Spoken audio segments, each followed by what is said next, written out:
We are now being joined by Sushmita Dev, Rajya Sabha MP of the Trinamool Congress. Sushmita, thank you so much for speaking to NDTV. What are the challenges that the TMC is seeing going ahead? Because, Bengal, along with four others, as we have been talking about, are decider states. They will decide what will be the scale of victory and what will happen really on 4th of June. You see, Bengal is definitely being viewed as a swing state, and the reason for it is this is where BJP hopes to recover, because in many states in north of India, like Madhya Pradesh, they have reached a saturation point and is bound to backfire on them. Now, the challenges that Trinamool Congress has in Bengal is how the Election Commission of India deals with the elections in Bengal. We want free and fair elections, and we want a clean, dignified contest. But what we are consistently seeing in Bengal is a narrative that is on a free fall, if you like.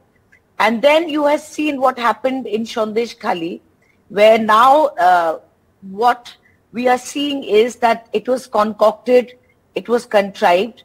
So I think it is the narrative that is the only challenge for us in Bengal, because when it comes to organization and the bench strength of our leaders, our chief minister and our candidates, we are way ahead of the BJP. Okay, so since you're talking about that, the only challenge for the TMC is perhaps the narrative.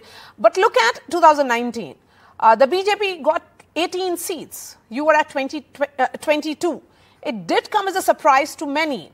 Right now, the elections are moving to south of Bengal. There's a lot of anticipation and calculation which are suggesting that BJP may well be in a position to breach several of your citadels. See, I think contrary to popular belief, BJP is definitely not ahead of the Trinamool Congress in Bengal. It's a sort of an action replay of what happened in 2021 assembly elections, where the BJP was saying 200 par in Bengal. If you are on the ground, and I'm sure you are visiting Bengal, you will see that the entire narrative that TMC worked on for the last 2 years and since the Panchayat election, I think what is working in favor of TMC are the welfare schemes of Mamata Banerjee, and what is working against the BJP is the fact that since 2021, the Bharatiya Janata Party is not releasing funds to Bengal. So what Mamata did to counter that is she, from her state revenue, paid that amount to the people, whether it comes to NREGS, whether it comes to Awas Yojana. So she is not only depending on the fact that the BJP deprived the people of Bengal, but she has also delivered in place of the central government, something which is a dereliction of duty on the part of the government of India. And I think that narrative has gone down well, and that is why the TMC slogan is that they need to outvote the anti-Bengal attitude of the Bharatiya Janata Party. There have been concerns over poll violence. The voter percentage has been much higher in Bengal compared to other states. This is being seen as a vote of change. How do you respond to that? I think that's a conjecture. That's what I think. I mean, we are all in favor of peaceful elections. You see, whether we accept it or not, but the fact is, a scheme like Lokhir Bhandar, which is a economic empowerment of women in Bengal, has ensured that the entire women voters have swung towards Trinamool Congress and Mamata Banerjee, and that's going to be a big disadvantage for the Bharatiya Janata Party. And if you talk about violence, I think we are on record saying it repeatedly that we have no problem with central forces coming in. The more the people come out to vote, the better the chances are of Trinamool Congress. And if there is violence, it actually does not help us. So we are very happy with the peaceful election because the vote is in our favor. So we want no hurdles on the way of voting. My last question to you, there isn't really an India bloc which is fighting in Bengal against the BJP. You are also fighting the Congress and the left there. Mamata Banerjee is very much on her own.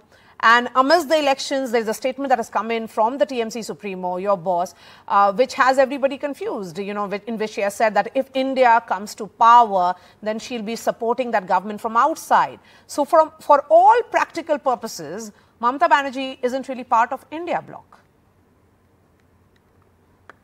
See, what she's said categorically, that she has been a part of the India alliance right from the inception, whether it is Patna, Bangalore, Mumbai or the Delhi meetings.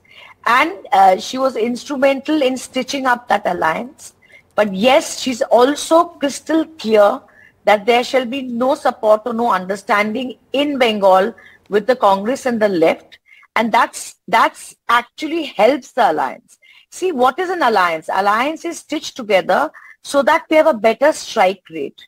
And the more seats that the Trinamool Congress fights in Bengal, the better it is when it comes to the number game for India Alliance.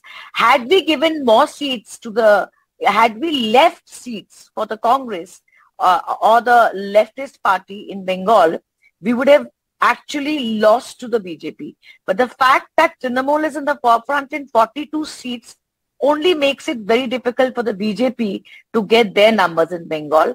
And I think the fact that we did not do seat sharing in Bengal is the best decision for India Alliance. And she has reiterated her commitment to the India Alliance government formation. That was never in doubt. All right. Thank you so much for joining us, Sushmita.